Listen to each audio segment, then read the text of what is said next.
Hello guys, welcome back to another video in the React.js series. In this video, we are going to discuss about how to send post request to the mock API resource that we generated in the last video. To get a data, what I'm going to do is I'm going to create one simple form, nothing much, just to the name field. Here, welcome to post API is there, right? The application is created and it is actually running. So let me create one simple form.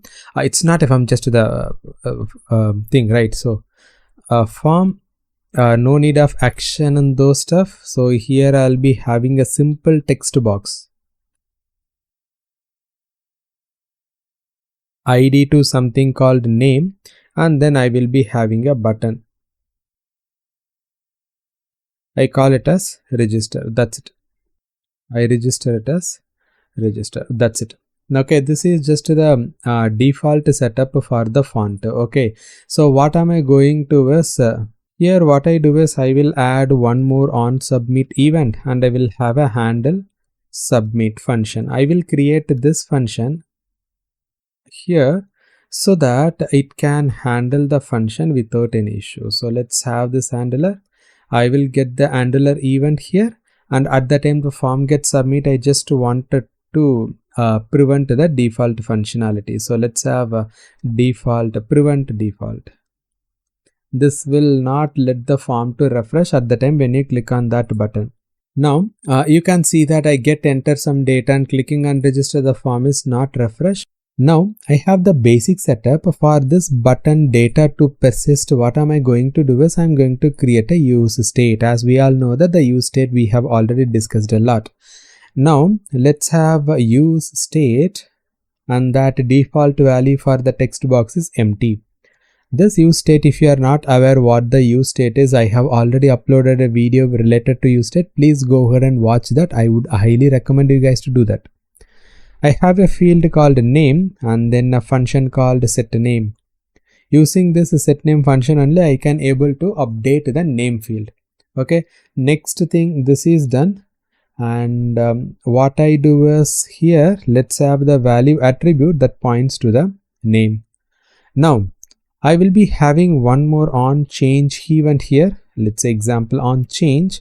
This function, what am I going to do is I'm going to update set name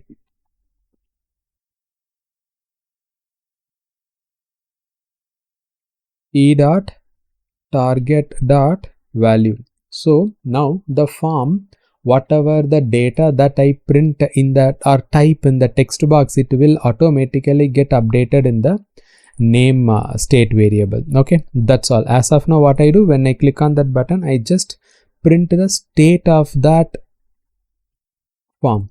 That's it. Very simple implementation. This is done. Well, I will open the console screen. Here is the console. We don't need to just remove this, shouldn't be a problem. Now let's enter Gopi and then clicking on a register button. You can see that my name is printed in the console screen as we expected. Now what I do is I'm going to send this data to the mock API what we created already.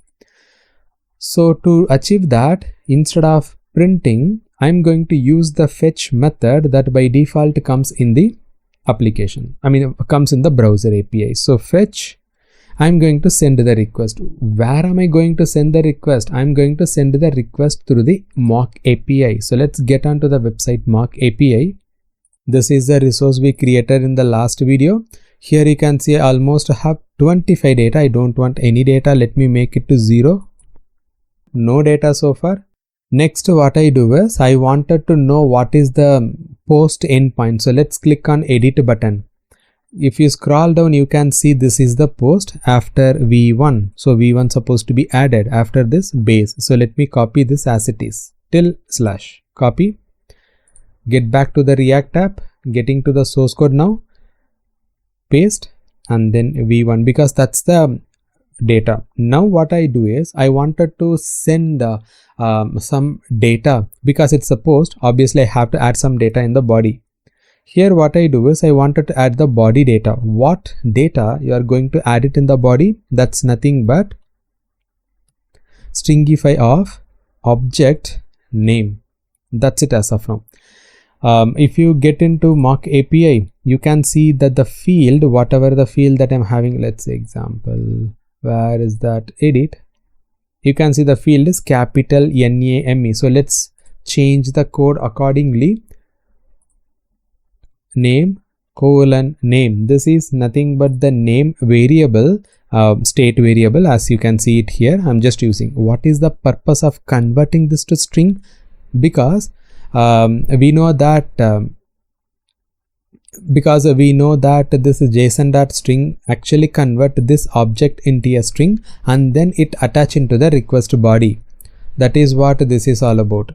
Next one, apart from this, I wanted to add some header. The reason for adding the header explicitly is whenever you add any body content, which means that the body content type supposed to be registered under content type.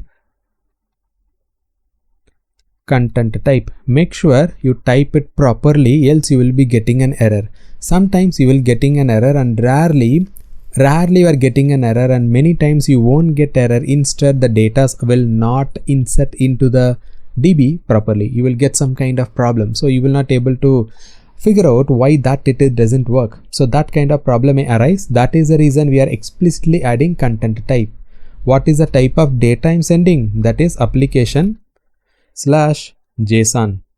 This is done. Let's see whether this one is working fine or not. Of course, we will get some response. What I do is, then you can write then and catch, or else you can put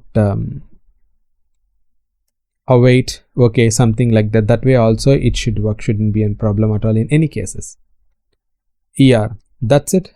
And in the then, I'm just going to print success. Log success. For this video, I'm just stopping here itself. Here, let me clear the terminal, let me clear the screen. Everywhere, I'm just clearing it out now, clicking on register button. You can see that I'm getting error stating failed to fetch on window. Request with get head method have body. What here they are expecting is, I'm sending a fetch request. That fetch request got failed because the request body has some data, but I haven't mentioned what method it is. I have to explicitly mention that it is a post method. Post method will have a request body, but if you haven't mentioned any HTTP method, this is the HTTP method. Okay, if you haven't attached, or if you haven't mentioned what HTTP method it is, it by default consider that as a get method. That is the reason I'm explicitly mentioning it here, and that's the reason I'm getting error here. Now it is mentioned, so let's clear and clicking on register. Now you can see I didn't get any error stating it is a success as we expected. Let's get back to the network tab and see this is the request that we sent. The payload is my name, and what is the response? The response is also my name. Why I'm getting a response? Because the response is just the